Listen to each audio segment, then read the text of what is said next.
Stormy weather, I mean tornado weather in Britain. Scotland is cut off. My necktie was blown out of the window of the car, so I apologise for coming amongst you improperly clad.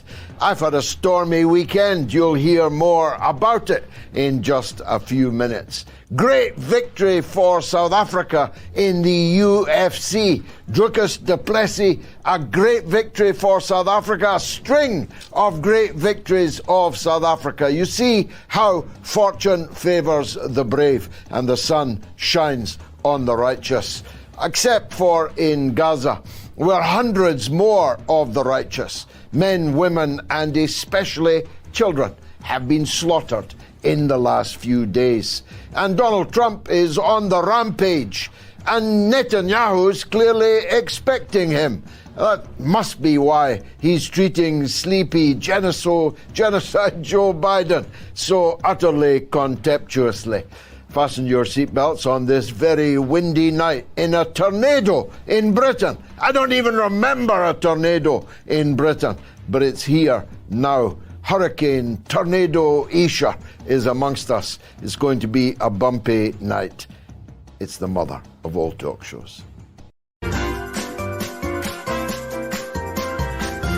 You are listening to the Mother of All Talk Shows podcast with George Galloway.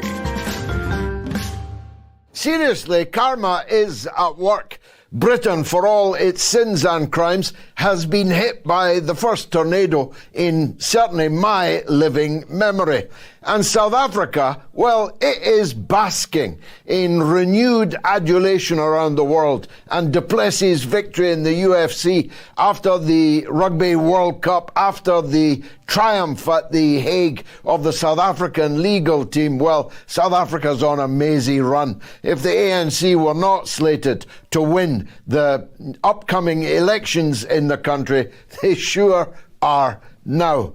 Harold Wilson, after all, got a landslide victory when England last won the World Cup in 1966. He pointed out that the country only won World Cups under him, and turned out he was right until now. It was a very stormy weekend for me in Birmingham. Both me and the unimpeachable Chris Williamson, the MP who in a modern-day Dreyfus affair was kicked out of the Labour Party by the Israel lobby, who then had a tight and tightening grip, no one knew just how tight it would become, on the British Labour Party. He was Jeremy Corbyn's closest ally. He was Jeremy Corbyn's most devoted follower. He was as close to Jeremy Corbyn as it was possible to be. But Jeremy Corbyn was not able, or maybe not willing, to stand up and defend him, and Williamson was thrown under the bus. A few of us have been there and so know what it feels like. But here's the situation. I am a founding member of the Stop the War coalition. I'm talking about more than 20 years ago. I was its leading speaker. Its biggest and most important speaker was the Right Honourable Tony Benn. But because of his age, he didn't quite do the number of public meetings for the Stop the War coalition that I was able to do. Sometimes I was doing 3 in a single day. I toured the country on a bus, talking to uncountable thousands of people on behalf of the Stop the War coalition. I've been a member of the ranks, once small, now vast, of the army of supporters of the Palestinian cause in Britain for more than 50 years. That's 50 years. I was elected 6 times to Parliament. I am, by all accounts, something of a public speaker. But I stood in the crowd at the rally of the Stop the War coalition and the Palestine Solidarity campaign and was not allowed to speak, and neither was Chris Williamson. There's been a wildly oscillating series of reasons issued from the organisers because, well, there's quite a bit of interest in what happened in Birmingham yesterday. More than 250,000 people have engaged with my tweet on the issue, which is not even 24 hours old. Nobody can quite understand, either abroad or here in Britain, how someone with that track record could be left in the audience and not invited to make a short address when he had asked to do so. A wildly oscillating set of reasons have been advanced. I'll give you the latest one first. In the last half hour, it turns out that the reason was that I have frequently said here on the mother of all talk shows that the Royal Navy should not be in the Straits of Taiwan, should not be in the South China Sea, should not be in the Red Sea. The Royal Navy can't even defend Britain's borders in the English Channel from Albanian people traffickers making thousands of pounds from people's misery, dangerously ferrying them across the English Channel in small boats. Of course, my attitude to that has been utterly caricatured, but just examine that latest reason for not allowing me to speak for one moment. Does that mean that you don't want the support for Palestine of anybody who doesn't agree with you on every other thing? Does that mean that you don't want the support of Conservatives for Palestine? You don't want Tory MPs to demand ceasefire now? Is that what that means? Is that the position of these two organizations? This policy of an ideological blood test applied to people who want to give support to a single issue campaign, stop the war on the children of Gaza. If you don't pass the ideological blood test, you can go away. We don't want your support. We don't want you to go on a platform and encourage other people who think like you to come on board the demand of ceasefire now in Gaza. That's what that policy means. But of course, that wasn't the only reason that was advanced. It depended on who they were talking to. If they were being lobbied by a feminist woman, then the reason was my immediate and admittedly robust support for Julian Assange when he was facing fake rape allegations in Sweden. In fact, some of the people who were on that platform in Birmingham on Saturday, I shall not name names in the interests of unity in the future, some of them were demanding, including demanding in Parliament from the front bench, that Julian Assange should be extradited to Sweden to face these fake rape allegations. I had no part in that.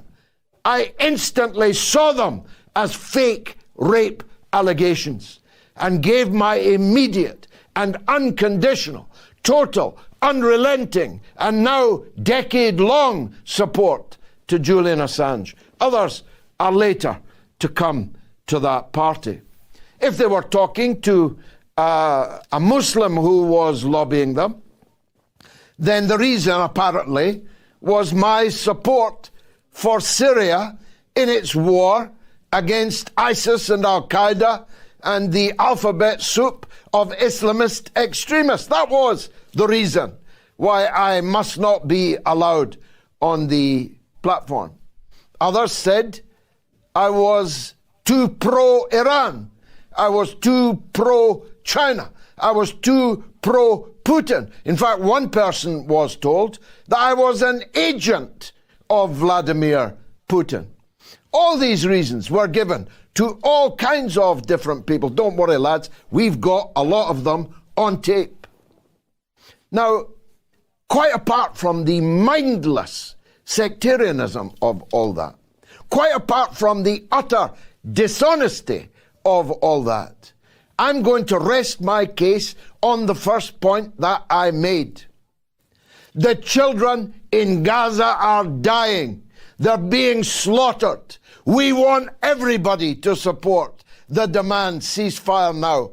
Whatever their views on the Albanian people traffickers, whatever their views on Putin or China or Iran, we want them to support only one thing: the end of the murder of Palestinian women and children.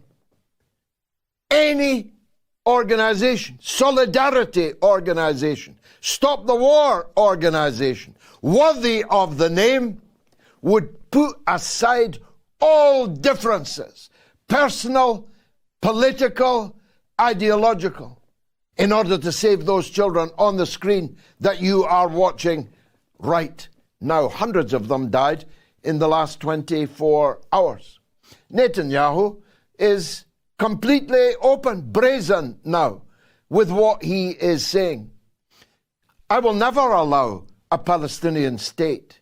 He's telling all these Western governments that are giving him money, giving him guns, giving him diplomatic cover at the United Nations in relation to the forthcoming verdict of the International Court of Justice.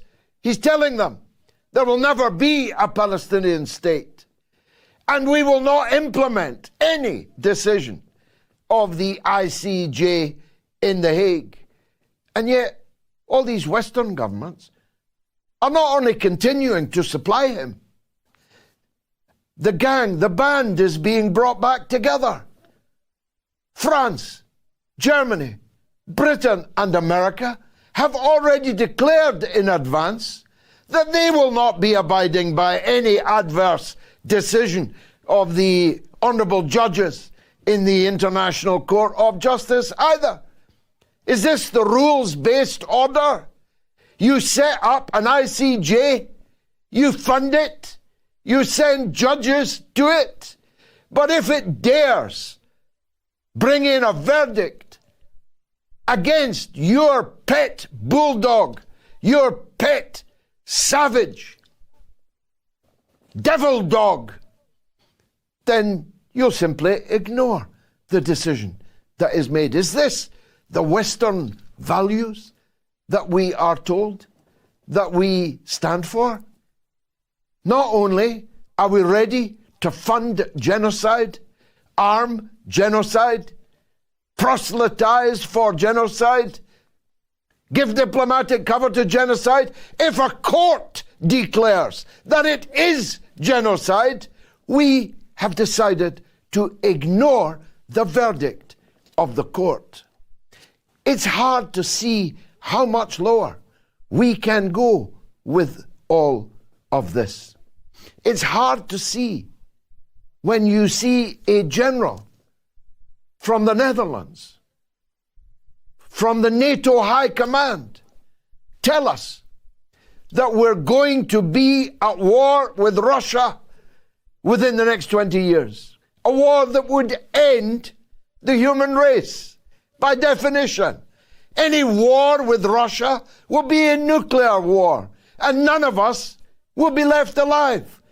None of our children, none of our grandchildren, no one, nothing, no bird, no bee, no beast, no human, no leaf, no tree will continue to exist on the planet Earth.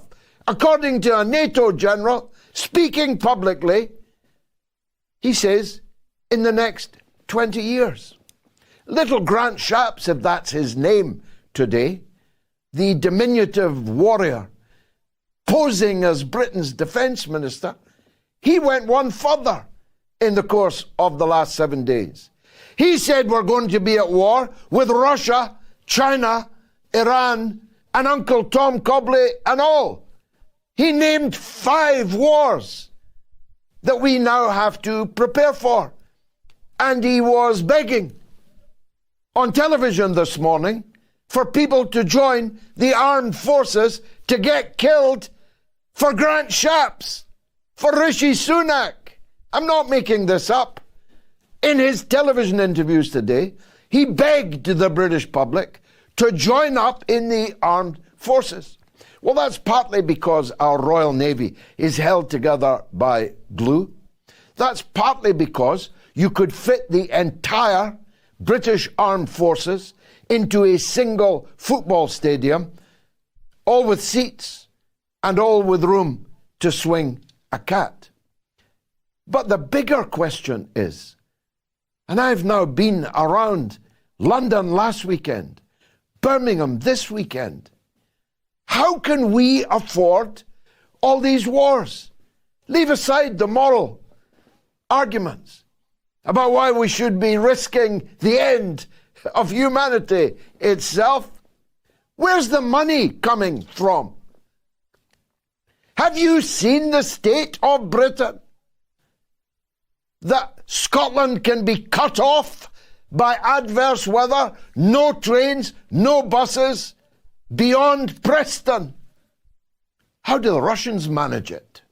How do the Chinese manage their adverse weather with their super fast high-speed trains? We can't even get a bus from Preston to Scotland. Our country is going to the dogs. It is falling apart at the seams. Our people in this dismal weather are increasingly living dismal and insecure lives. Low wages, high prices, rocketing cost of fuel to heat our homes in this bitter winter. The steel industry. I mean, how are we going to fight all these wars without a steel industry? Without a shipbuilding industry? Once we were kings in both fields, now we are nothing.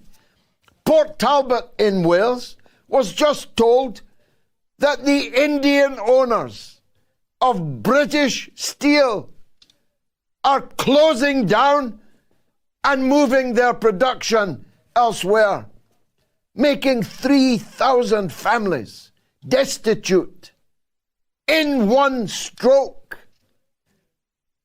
So we've no money to save our steel industry.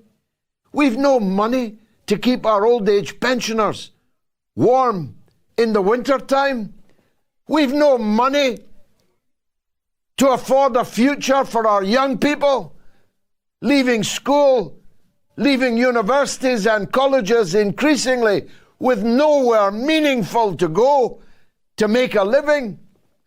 Our holes are rutted like a bombed runway with potholes that would hide an elephant. Our houses are crumbling. Everything is going to the dogs in Britain. And we have a political class that's never done declaring war. War after war after war after war. Keir Starmer, the so-called Labour leader, is fully behind. He said so. The latest war that we are in the Yemen, again, we've been killing Yemenis for 130 years. Imagine. We've got money to set people on fire in the Red Sea, but we don't have money to warm our own houses. And we're getting ready for war against Russia, or if you believe Shapps, war against a whole range of enemies. Why is it the British way to make as many enemies as it is possible to make? I've only time to deal with one other issue. In the marketplace in Donetsk today, as many as 15 civilians were left lying, bleeding, dead in the snow. As the Ukrainian army, which has been bombing Donetsk since 2014, 9 years they've been bombing Donetsk. But this time they're bombing them with guns and weapons that we gave them. No pretense of a military objective. No pretense of a counter-offensive. No legitimate target anywhere near. Just shoppers, ladies with their shopping bags, lying face down, bleeding, dead in the snow. And not a whisper of regret, still less condemnation from the people who are providing the money and providing the hardware. How many billions did your country give little Zelensky to bring misery on his own people and death, destruction, and being maimed in the Russian-speaking people of the east of Ukraine? You need to begin to ask, really. You need to begin to say, we don't want any more wars. We want to stop the war. Palestine, we're in solidarity with Palestine. Oops, I better watch. They'll be inviting me to give a speech on one of their platforms next.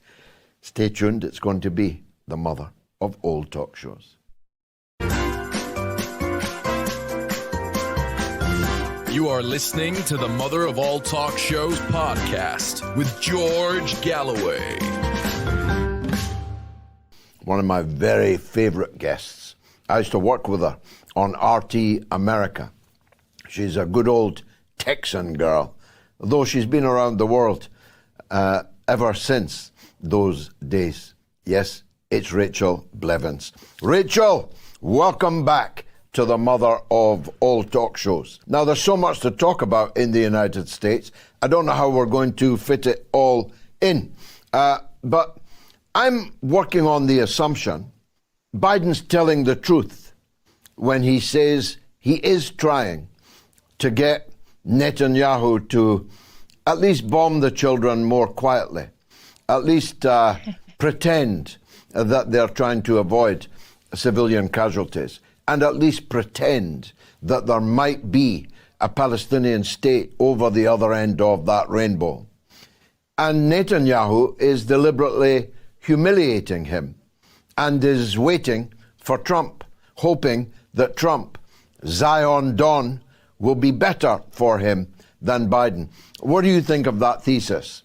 I think you've got a good point there. And yeah, it's been really interesting to watch Joe Biden because obviously any president that comes in the United States, they know that they have to be pro-Israel. We remember when Trump was initially running back in 2016 and he wanted to talk about a two-state solution. And then all of a sudden things got quiet and he came back and he was very pro-Israel after that. So Biden knows that this is the line he has to toe. But the problem here is that Israel has, of course, taken it too far. It's not unusual for them to kill Palestinian civilians. However, it is unusual for them to kill as many Palestinian civilians as they have killed over the last 3 months. And so what has happened is that many in the world, including many here in the United States, are waking up to what Israel is doing, to the fact that they are openly committing genocide in the Gaza Strip. And they're looking at the Biden administration and they're saying, wait a second, where is Israel getting these weapons it's using? Oh, wait a minute, it's coming from the United States, and those weapons are being paid for using my tax dollars while I'm struggling to pay my bills and to keep a roof over my head and provide for my family. Oh, that doesn't quite add up. So yes, exactly as you put it, you've got Biden in a place where he's still very pro-Israel. However, he's kind of telling Netanyahu, hey, just be a little bit quieter about this. Show us that you're killing, a few less civilians. Stop drawing so much attention to yourself. But Netanyahu is rebelling in a very big way, as this week you had Blinken saying, hey, we're talking about a two-state solution. Everything's good. We're trying to keep the region happy. And then you had Netanyahu coming forward the next day and saying, actually, no, we are going to control everything. And I think his use of the term from the river to the sea shows exactly where Netanyahu is standing right now. And he's showing that he feels like he can do whatever he wants. And who's going to stop him? Right now, no one. If you buy and breed and build a savage dog, you have no way of knowing if it's going to turn on you or turn on your baby, grandson. you've no idea what that savage dog will in the end do. Or a more classical reference, Mary Shelley's Frankenstein. Not many people read it to the end. When Dr. Frankenstein made a monster, he made a monster that he could no longer control. That's why it's called a monster. That's what we've got here. It is the hyper support. I mean, it really is unprecedentedly hyper, unconditional support Israel has received over 50 years and more from the United States that has turned this client state into an uncontrollable weapon that is increasingly looking like it's going to hurt the people who made it.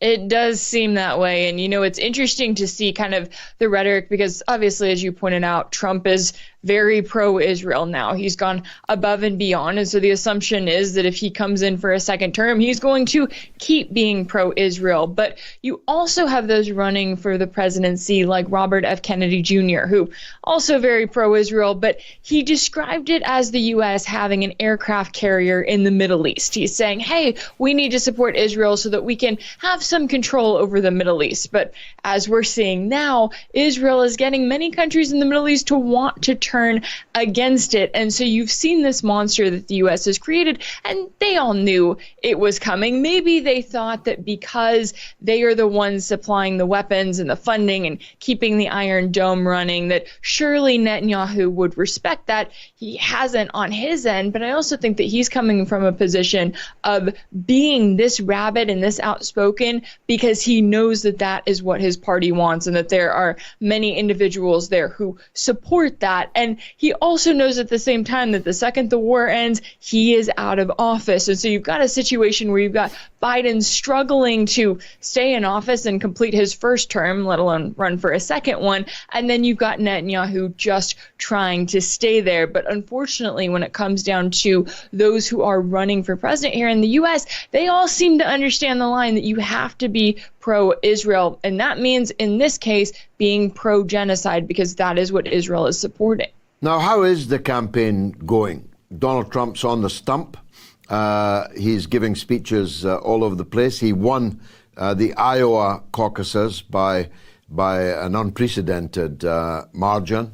I think he won 89 out of 90 counties in the state of Iowa. No one's ever remotely come close to that record. He won by 30 clear points over not the candidate favoured by the establishment, Nikki Haley, but over Ron DeSantis, that many people thought was running out of steam. How is it going, first of all, on the Republican side? And then what kind of campaign do you think Joe Biden is going to run? Well, when it comes to the Republican side, you're right. I mean, Trump has been far above in the polls the entire time, and now we're kind of seeing that become reality as we had the Iowa caucuses last week, and then we've got the New Hampshire primary coming up this week on Tuesday. So we're really getting into it. It's been interesting to watch as Trump has really proven no matter what they throw at him, it almost makes him more popular. Another criminal trial, another civil trial, it all adds to his popularity because the American people want to see someone as anti-establishment. They want to see someone that is actually going to drain the swamp. Now, do I think that Trump is going to come back in and do that in a second term? Personally, I don't have much hope for it. But he is very good at campaigning. He's good at making it look like he is going to take on the establishment. And right now, the establishment is the Biden administration, and they are doing everything they can to go after their top opponent. And that, of course, is not boding well for them. When it comes to Nikki Haley, she is the establishment personified. And so she's got those big money donors from the people who really don't want to support Trump. So instead they're saying, oh, we'll support Nikki Haley. Now, of course, Nikki Haley is one of those who would get into office and take us to World War III in some form. Biden's gotten us close, but I feel like Nikki's one of those, she would push us right over the edge if she could. It's been interesting to watch Ron DeSantis because I know he was very popular back during the pandemic and again looking like he was calling out the establishment on his end, but because he's supported by a lot of people who also support Trump, they've kind of looked at him and said, next time around, come back in 4 years or 8 years. Now, when it comes to the Democrats, what's been really interesting to watch is that they have basically said, we don't need a primary, we don't need a contest, we have a sitting president, he can run again for a second term, don't worry about it. But the problem, of course, is that their candidate is Joe Biden, who increasingly has those kind of Biden moments where you look at him saying something and then the White House has to come out and explain over it and say, oh, well, he didn't really mean that. So what's going to be interesting to watch is if Biden comes out in the next few months and says, hey, I have, insert health issue here. I've decided that I'm not going to run. And then to see who the DNC puts in his place, because that won't be the Democratic voters getting to decide who their candidate is. That will be them once again being told who their candidate is, which is exactly what we saw with Hillary Clinton, exactly what we saw with Joe Biden, and why so many in that party are starting to feel disenfranchised because they simply are not getting a choice of who their representative is. So you still got doubts that it will be Biden on the ballot? I do. I'm very curious to see if they're going to try to throw in a Gavin Newsom or if they're going to just milk it for all that it's worth with Biden and get him as far as they can. Now, it could be one of those cases where he's the Democratic nominee, gets all the way through. I don't see him winning the election if it's completely fair and clean, but there's also the concern about Kamala Harris being his vice president, the fact that if she has to take over at any point, it is not going to be good, as we've seen from just about any time she has a public appearance. Speaking of fair and clean, the prosecutor in Georgia that secured a conviction, I think, against Donald Trump, or certainly brought the case, might still be under judgment, I don't recall. She's now been exposed as having a long adulterous affair on the public dime. She's now facing charges in her own courts for financial malfeasance spent during a secret affair with one of her own prosecutorial staff. Fanny is her name. What can you tell us about that? Yeah, I'm not in the legal realm, but if I was going to bring a case against, say, the former sitting president and 18 other co-defendants, I would be making sure that I was doing everything so clean and so proper that no one could ever question it. But apparently in Georgia, that is not what happened. You've got the Fulton County District Attorney, Fani Willis. She comes in, she brings this massive case saying that Trump and over a dozen other co-defendants, that they tried to interfere with the results of the 2020 election. Now, she brings it under racketeering charges, which a lot of people have questioned that already, why you would go that route. But nevertheless, she does. And then one of those co-defendants, his attorney's looking into it, and she finds that, wait a second, Fani Willis has been called to testify in a divorce hearing. That divorce hearing involves Nathan Wade. Nathan Wade is the lead prosecutor that Fani Willis has hired to be on this case targeting Trump and all of these other defendants. Oh, and Nathan Wade was also paid around $600,000 for this job, despite the fact that he has no experience whatsoever in order to do it, and he was paid nearly $500,000 more than the other two prosecutors that were put on the case. Oh, and there's even more, because Fani Willis and Nathan Wade, allegedly, have gone on all of these different vacations since he got that $600,000. So they've gone on cruises, they've gone to the Bahamas, they've been just living their life all out in the public, thinking that no one would notice. And maybe if this was some random case in some small town in middle America, people may not notice. But this is a case involving the former sitting president who is running for election again. And I don't know how these people can be this stupid and reckless, but yet we're finding out about all of it now. Banana Republic, that is for sure. Rachel, tell people how they can follow your work. Alas, we can't see you on RT America now because they closed it. But people, I know a lot of our viewers like to keep up with your work. How should they do that? You can follow me on YouTube, which is just under Rachel Blevins, or on X or Twitter, which is on Rach Blevins. Thanks so much for having me on again. Fabulous to see you again. Thank you very much, Rachel Blevins, for coming on the mother of all talk shows. Should dual citizens serving in the IDF face war crimes charges? It's a bit of a no-brainer, that. If a Muslim in East London went out to fight in some cause that appealed to him, say in Gaza, when he came back, he would definitely be arrested. But the Israeli soldiers involved in alleged genocide are coming back to Britain and resuming their jobs. Some of them are police officers. Some of them are bank managers. They've just been out in Gaza killing people, killing children by the thousand. More than 10,000 children have been killed, and they come back as if nothing had happened. What is it with British law? I don't know about American law. It might be more difficult there.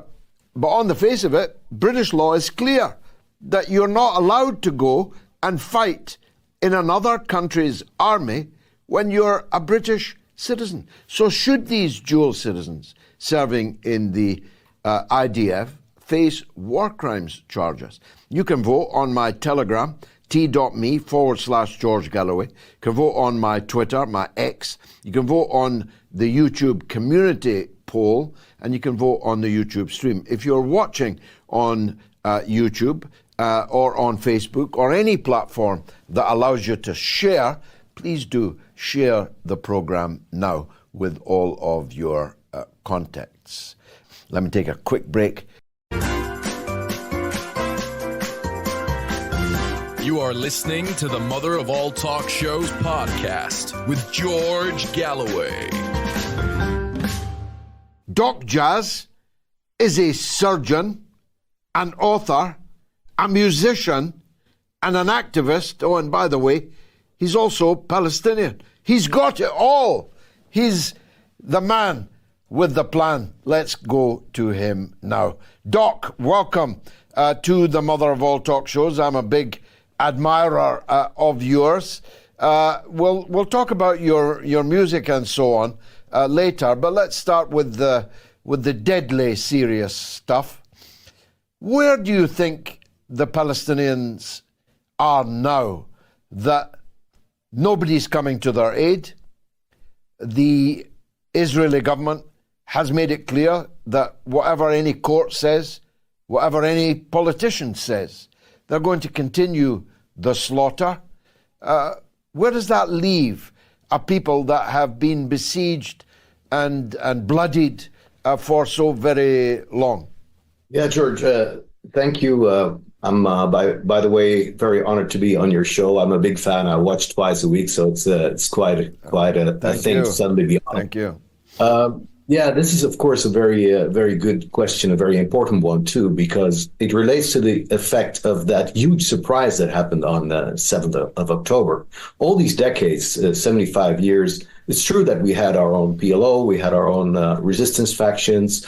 There were several attempts by Palestinians with the variety, diversity of ideologies involved to mount resistance against Israel. Somewhere in the back of everybody's mind, not just the Palestinians themselves, there was always that idea that we need others. We need the Arab world. We need the Muslim world behind us. There was a long time when we were looking in the direction of the Soviet Union for some kind of support, moral support, political support, all that kind of thing. And the special thing about 7th of October is that it is 100% purely Palestinian initiative of resistance, which has shocked the world not only because of its power, it was a very powerful attack, but also because it has shown that when Palestinians do something by themselves, it actually has, gives like almost the kind of like an avalanche effect in the world. And ever since 7th of October until now, it's not only Palestine which has been kept busy with the situation, and for the Palestinians themselves in the most awful way imaginable, but the rest of the world is also in a kind of a panic, and it's pushing the tectonic plates of global politics into frictions with each other, which could explode or ignite things, smaller things, bigger things. Nobody really knows what's going to happen. And that is a very tense situation, which might have effects which reach everyone on the globe. Now, they're turbocharging the old two-state solution, about which they've done nothing for 30 years. I was a supporter of the Oslo Agreement. President Arafat persuaded me that it was the best that they could get, that with the collapse of the Soviet Union, the absence of united Arab world, it was a compromise, to be sure, but it was one that was worth making. And that it would get the Palestinian leaders back to the country, build something. But it turned out all for the birds, really, didn't it? Every inch of the land that was supposed to be the Palestinian part of the two-state equation has been either settled or scorched or ethnically cleansed or otherwise rendered non-viable. First of all, I was never pro the two-state solution. So for me, this has been a very difficult time all the time, because I was not happy with what was going on. And the reason for that is that I don't believe that powers voluntarily surrender power, not even a little bit. Powers just don't do that, not in the way that I read history. When you have a situation where you want something from the other one who has control over everything, you have to have a means to exert power onto that other force in order for that other force to surrender something. And because I didn't think that we as Palestinians had that, and we might have had that if we had, like, for instance, superpowers backing us, I really didn't see it happening. So there was not really even 1 minute or 1 day that I thought that this would be a viable idea. Also, I have been reading about Zionism all my life, and I know their quotes, I know their theories, I know that the Jabotinsky brand of Zionism has been in power now for a very, very long time, and has actually changed, or if there ever was any milder form of Zionism, which I actually doubt as well, then that is in the past now. It's purely Jabotinsky style, which is Netanyahu, and now even mixed with the with the religious version of Zionism. It means that you have an adversary, an enemy, who simply wants it all. So for me, this is a part. Like I said, I was very surprised about the 7th of October. It took me by surprise, and I think everyone. But I am not surprised by anything which has happened after that. Even now, Netanyahu rejecting the two-state solution and saying that there will never be one. And the reason for not being surprised about that is because he said it many times before.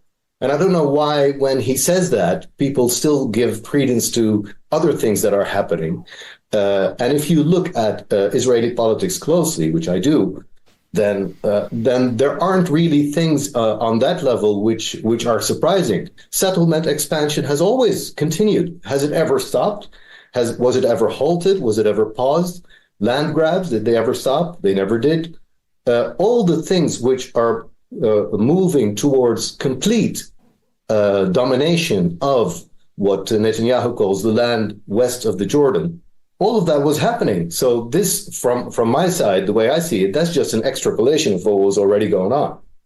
So how does it make me feel? The same way it has been making me feel for the little over 5 decades that I've been alive now. Very angry, very determined also. And we're We just still have a long struggle ahead. And you know us, you know the Palestinians, we never give up. No, well, that's definitely true. Do you think the net effect on international support for Palestine, opposition to Israel, has changed the game in any way? I mean, when I started in the Palestine cause, you could have fitted all the supporters of the PLO, like me, into a very small, maybe not a small room, but a small club. But now, everywhere in Britain and everywhere, that support has bloomed, has really expanded dramatically to many millions. Everywhere, in the Netherlands, in France, Germany, Britain, USA, Canada, everywhere in the Western world, there are millions of supporters of the Palestinian people. Can that change the game? It could if those were true democracies, but as I think you probably agree with me, they're not pure democracies. They don't really function in a democratic way. For instance, how can you have a real democracy if you have a media which is not impartial? Impartial media is the foundation of democracy, because people need to have normal and full access to all the information, to have a look at everything separately and say, okay, you know what, this is my opinion and this is my opinion. But if you're being brainwashed and guided and goaded into thinking a certain way, if pure lies are actually allowed on media without fact checking, and in the beginning we might say, oh, well, a mistake was made, something wasn't checked properly and it slipped through, we're sorry, we made a mistake. That is a different era. That's like decades ago. That has never happened since.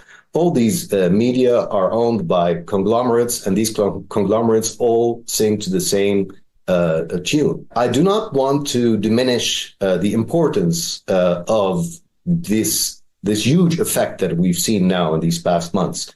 I'm even still struggling with it. I'm having a hard time understanding what I'm in now, because I've been so active all these years, and it was always you're trying to call out something and nobody's hearing you.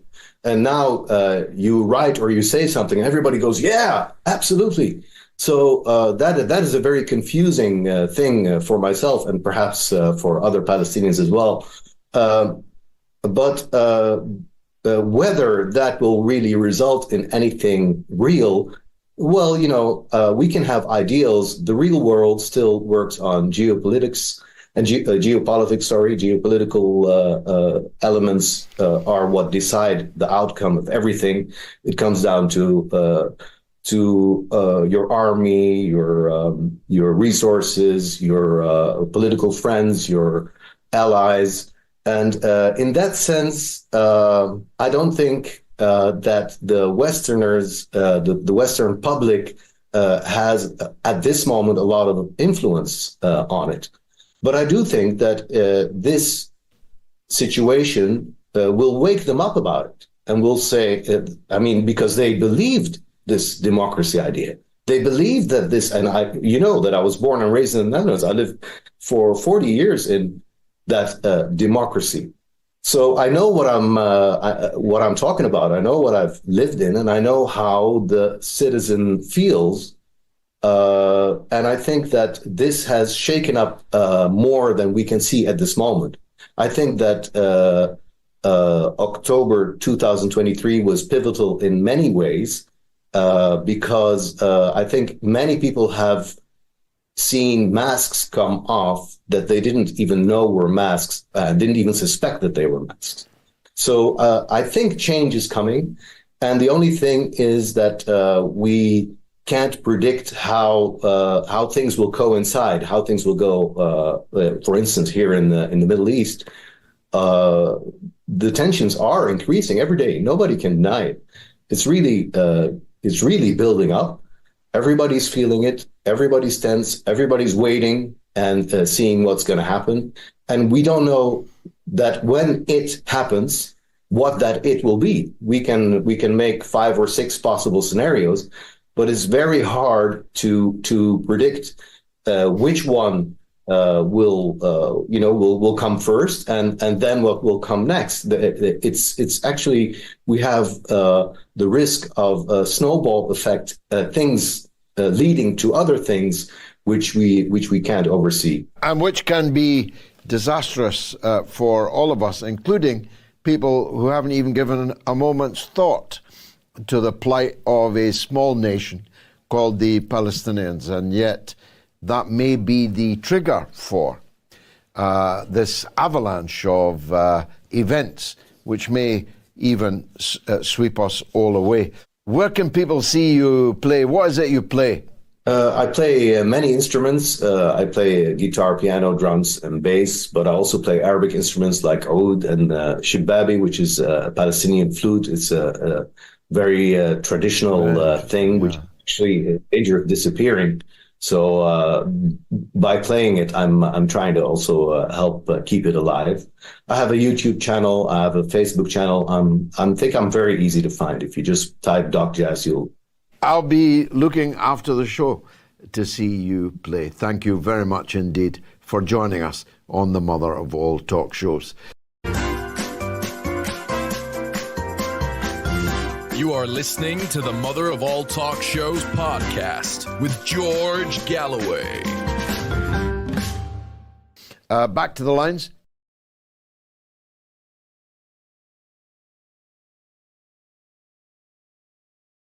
Kate is in Washington. Let's hear from her on Palestine. Go ahead, Kate. Hi, George. God, I love you so much. I'd like to introduce you and your audience to a Palestinian named Mahmoud. It's Mahmood.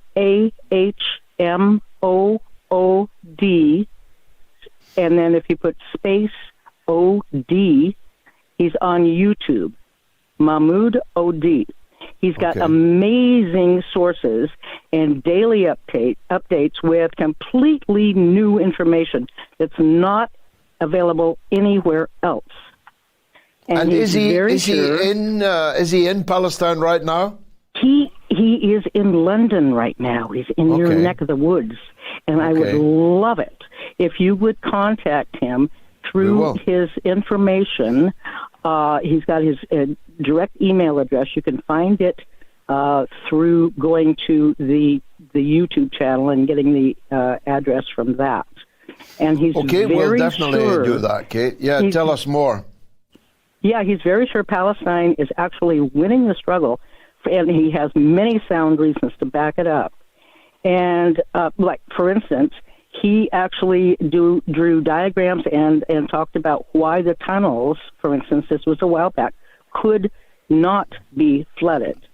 The Palestinian engineers expected Israel to try that. And so right from the get-go, they were made so that they could not be flooded. So all of that was bullshit. Was not real. I'd like to add, the more I know about the Palestinians, the more I'm in awe of them. They are the finest example of humanity I know of. Well, I think many of us shared that view. It wasn't their choice that it should be so.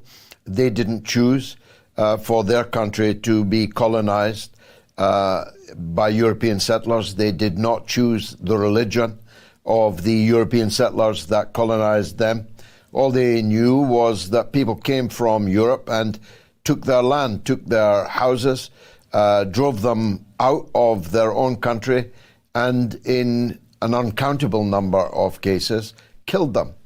And because they refused to accept this, as any self-respecting person, if you think about it, would do, if someone came to your house and took it over, allowed you to live in the back garden in a tent, but periodically bombed that tent, or drove you out of the garden periodically into neighboring gardens nearby, if your children were born as refugees outside or displaced people inside, while someone else enjoyed your house, someone else enjoyed your garden, its flowers, its fruits, and so on, you'd be pretty sore about it.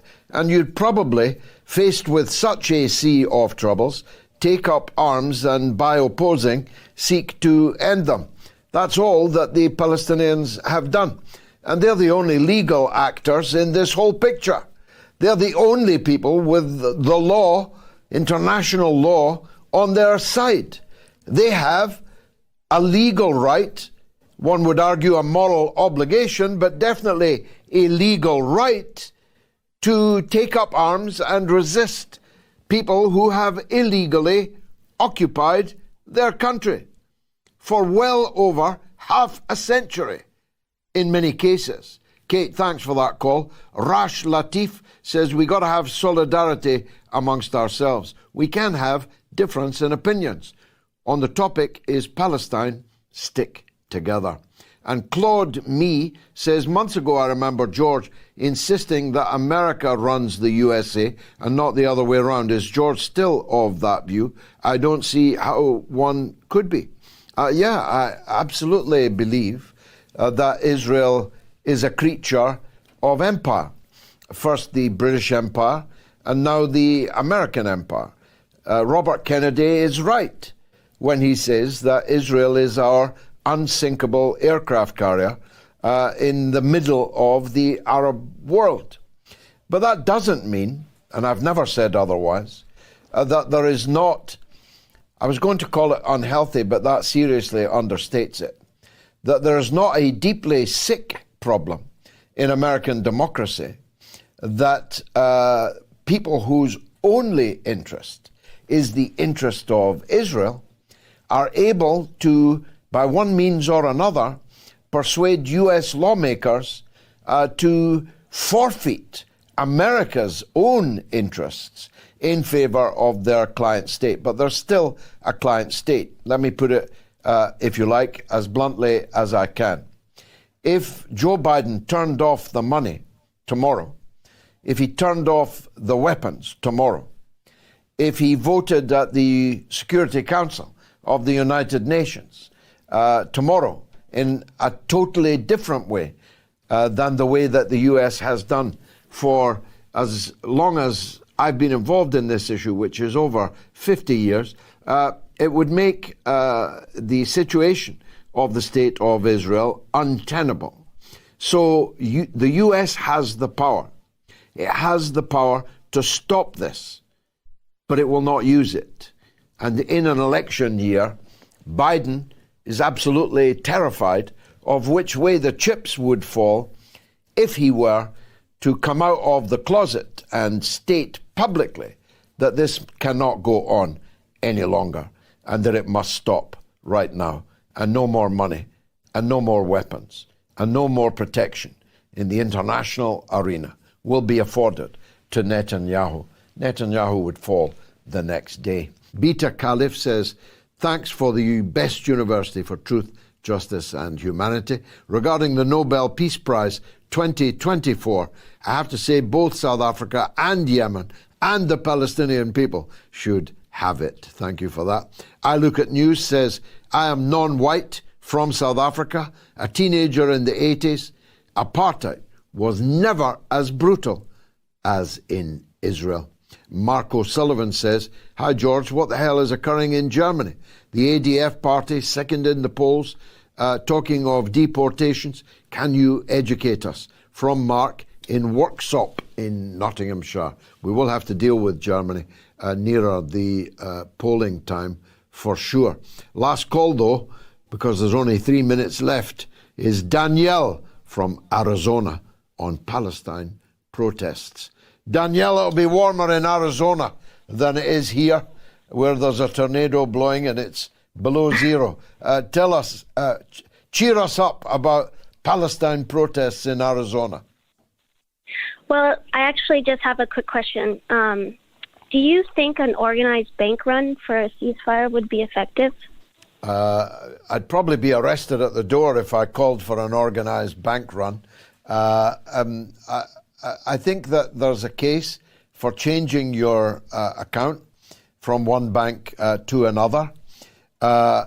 In Britain, for example, and maybe also in the US, Barclays is not uniquely, but especially likely to face that kind of campaign.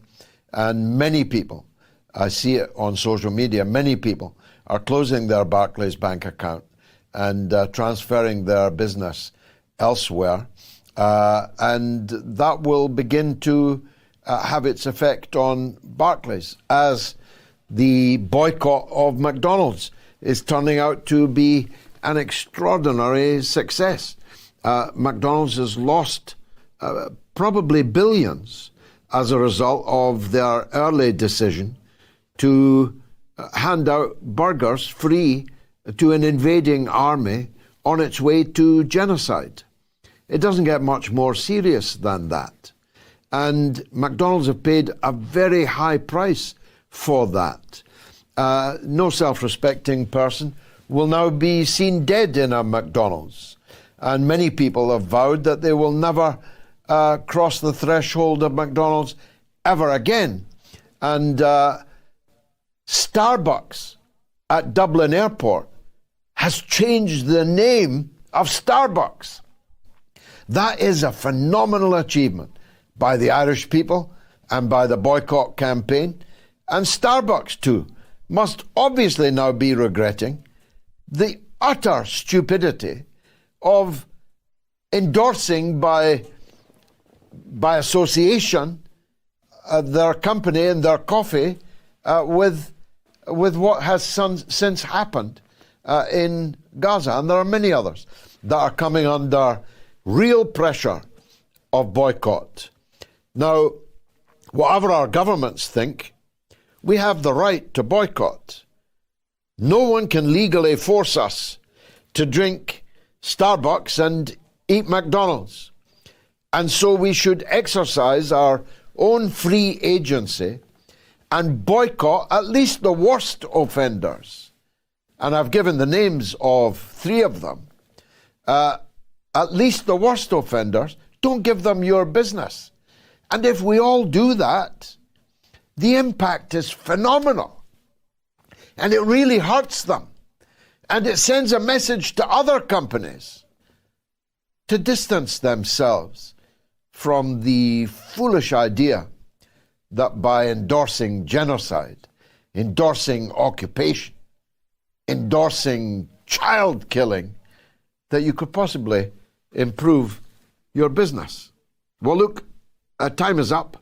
I do have to close the show now, but the tornado permitting, I will be back on Wednesday at the slightly later time of 9 p.m. UK time. We'll definitely examine this Ron DeSantis development, work out what that means for American politics, and everything else on the international and national agenda will be there. See you then, God willing.